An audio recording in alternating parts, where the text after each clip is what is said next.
자, 반갑습니다. 수험생 여러분. 자, 오늘은 여러분과 함께 감정평가 방식 이제 살펴봅니다. 가격을 어떻게 구할 것인가 하는 내용인데요. 자, 우리 지난 시간에 간단하게 원가 방식, 비교 방식, 수익 방식이 있다 하는 것에 대해 설명을 했고요. 자, 원가 방식 중에서 협의의 가격을 구하는 방법이 있어요. 그것을 우리는 원가법이다 이렇게 표현합니다. 자, 그래서 원가법의 내용부터 좀 살펴보죠. 자, 원가법이라고 하는 것은 자, 여기 건물이 있습니다. 이 건물을 평가사에게 가서 이 건물 얼마입니까? 이렇게 물어보면 평가사는 이 건물을 새로 지을 때 원가를 구합니다. 자, 그래서 다시 지을 때 원가다. 그래서 이것을 재조달 원가 이렇게 표현하는 거예요. 다시 지을 때 원가다.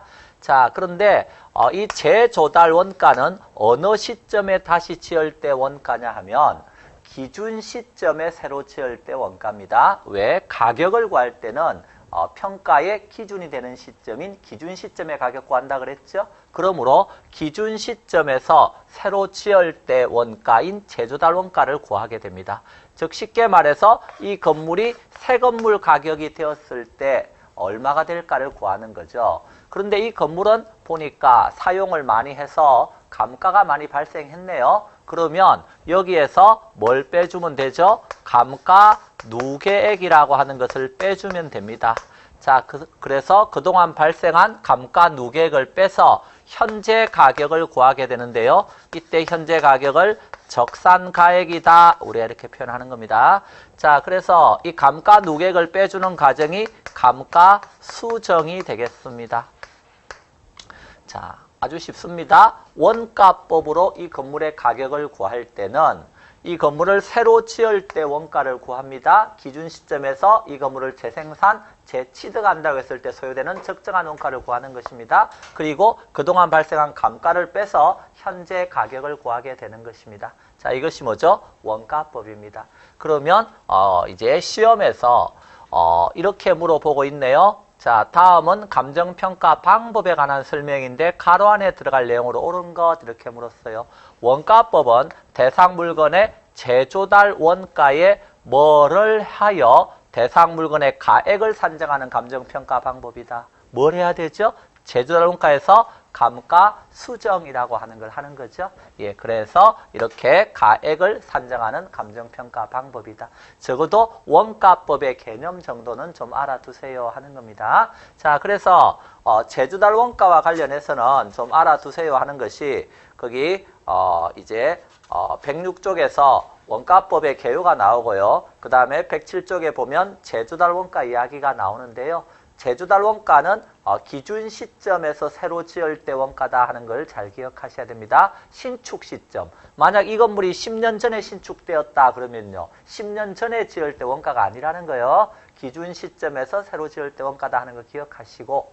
자, 그 다음에 감가 수정과 관련해서는 감가의 요인이 있습니다. 우리 지난번에 간단하게 이야기했는데요. 자, 감가 요인에는 어떤 것들이 있는가 하는 걸 좀 봐달라는 소리입니다. 감가 요인에는 물리적 감가도 있네요. 세월이 가서 낡았다, 부서졌다, 마모되었다 이런 게 물리적인 거 눈에 보이는 거죠. 물리적 감가입니다. 기능적 감가, 우리 균형의 원칙 할 때 제가 설명했는데요. 건물과 부지가 조화되지 못한다. 즉 내부적으로 균형이 안 맞다. 또 과잉 설비, 부족 설비 이런 게 다 기능적 감가입니다. 그리고 형식의 구식화, 디자인이 구닥다리다. 이런 것들이 다 기능적 감가예요. 자, 그리고 경제적 감가도 있었네요. 경제적 감가는 외부적 감가다는 것을 기억하셔야 된다. 그래서 대상 부동산이 주변 환경하고 어울리지 못한다. 우리 적합의 원칙 할 때 배웠죠? 그런 것이 경제적 감가입니다. 이 지역의 인근 지역의 이제 상권이 죽어버렸다. 그래서 시장성이 감퇴된다.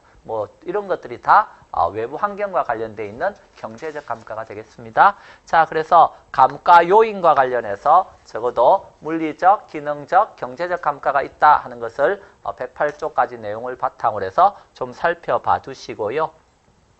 자, 그리고 여기 감가 수정을 할 때 이런 걸 한번 생각해 보시죠. 수정할 때 세월이 가면 어때요? 세월이 가면 갈수록 여기 있는 감가 누계액은 많아지겠어요? 적어지겠어요?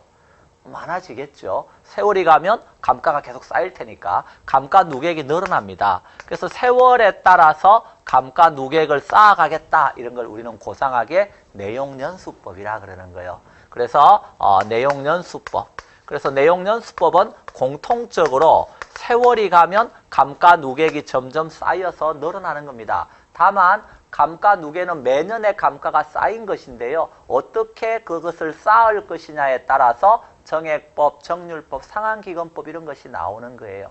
자, 그래서 내용연수법에는 정액법이라고 하는 것은 매년의 감가가 있습니다. 매년의 감가가 정액이라는 겁니다. 말 그대로. 매년의 감가 크기가 똑같다는 거예요. 이렇게 해서 감가 누계를 쌓아가는 게 정액법이에요. 자, 그리고 정률법이라고 하는 게 있는데요. 정률법은 초기에는 감가를 많이 하고요. 뒤로 갈수록 이제 감가액이 점점 작아지는 거예요. 좌우지간 세월이 갈수록 누계 쌓인 건 늘어나잖아요. 자, 그렇죠? 그리고 상한기금법이라고 하는 게 있는데요. 상한기금이라는 말을 우리가 어디에서 배웠느냐 하면 화폐의 시간 가치에서 감채기금 계수하면서 감채기금의 다른 말이 상한기금이고 상한기금이 감채기금이고 이건 또 뭐다? 연금이다 이렇게 생각하시라 그랬어요. 그래서 매년의 감가가 연금 형태로 된다는 거죠. 그런데 이 연금에는 우리 화폐의 시간 가치가 복리였잖아요. 이자가 발생한다는 걸 전제로 하는 겁니다. 그래서 여기는 이자가 발생한다는 걸 전제로 하고 정액법은요. 크기가 똑같은데 여기는 이자가 발생한다 안 한다? 안 한다 하는 걸 전제로 하는 거예요. 그래서 이 세 가지 다 공통점은 뭐죠? 세월이 가면 감가 누계는 쌓은 거니까 늘어나는 겁니다. 다만 쌓을 때 어떻게 쌓느냐에 따라서 정액으로 쌓을 것인지 매년 정률적으로 쌓을 것인지 아니면 상한기금 즉 연금 형태로 쌓을 것인지 이런 것에 차이가 있는 것입니다. 자, 이런 구체적인 내용들은 본 강의 들어가서 조금 더 심도 있게 논의하기로 하죠. 자, 그런데 내용연수법은 좌우지간 세월에 따라 감가하는 겁니다. 근데 세월이 아니고 나의 눈을 믿고 감가하겠다 그런 것도 있다고요. 눈을 믿고 감가하겠다 그것을 관찰감가법이라고 불러요. 자, 눈으로 관찰해서 얼마 감가할지 결정하겠다 그런 뜻이죠. 그래서 여기는 눈을 믿고고 여기는 세월에 따라서 감가하겠다 그런 뜻이고 자, 그래서 그와 관련해서 이제 감가 수정 방법이 나오는데요.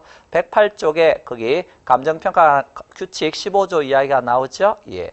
자, 그래서 거기 제조달 원가하고 이번에 감가 수정이 나오는데 거기 박스에 이런 말씀 났죠. 감가 수정 해놓고 경제적 내용 연수를 기준으로 한 정액, 정률, 상한기금법 중에서 대상 건물에 가장 적합한 방법을 적용할 것. 이 경우 물리적, 기능적, 경제적 감가율을 고려해서 관찰 감가 등으로 조정하거나 다른 방법에 따라 감가 수정할 수 있다. 이런 말 한번 봐두시면 되겠습니다.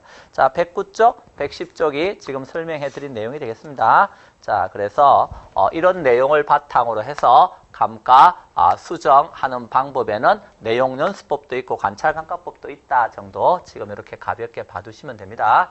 자, 넘어가도록 합니다. 110쪽에 가면 자, 원가법은 뭘 구하는 거라고요? 협의의 가격을 구하는 겁니다. 협의의 가격, 이제 가액이라고 표현할 수 있겠죠.